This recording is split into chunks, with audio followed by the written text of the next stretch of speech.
एक शहर में मोहन नाम का एक शराबी आदमी रहता था, जिसकी एक छोटी और मासूम बेटी प्रिया थी। प्रिया अपने पिता से बहुत प्यार करती थी। हालांकि वह शराब के कारण अक्सर अपनी सुध बुध खो बैठता था और परिवार के प्रति अपने कर्तव्यों को निभाने में असमर्थ रहता था। वह अक्सर पैसे कमाने के लिए दिन भर काम पर जाता था, लेकिन शाम को नशे में घर लौटता था।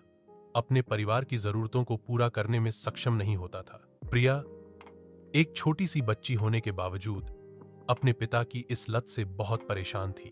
वह जानती थी कि शराब उसके पिता के स्वास्थ्य को नुकसान पहुंचा रही है और परिवार की गरीबी भी इसी का परिणाम थी। उसने कई बार अपने पिता को समझाने की कोशिश की, लेकिन शराब की लत इतनी हावी हो गई थी कि वह उसकी बात सुनने में असमर्थ था।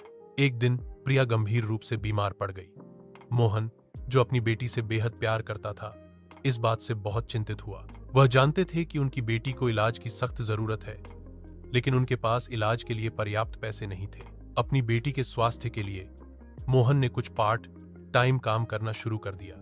कभी अखबार बेचता तो कभी रेस्टोरेंट में बर्तन धोता। अंततः उसने अपनी बेटी के ऑपरेशन के लिए पर्याप्त पैसे जुटा लिए। प्रिया का ऑपरेशन सफल रहा और वह धीरे धीरे ठीक होने लगी। हालांकि मोहन ने अपनी बेटी को यह नहीं बताया कि उसने उसके इलाज के लिए कितना संघर्ष किया था। एक दिन किसी ने प्रिया को बताया कि उसके पिता ने उसके लिए कितना संघर्ष किया है। यह जानकर प्रिया का अपने पिता के प्रति प्यार और सम्मान और भी बढ़ गया। यह घटना मोहन के लिए एक चेतावनी थी और उसने अपनी शराब की लत से छुटकारा पाने का फैसला किया।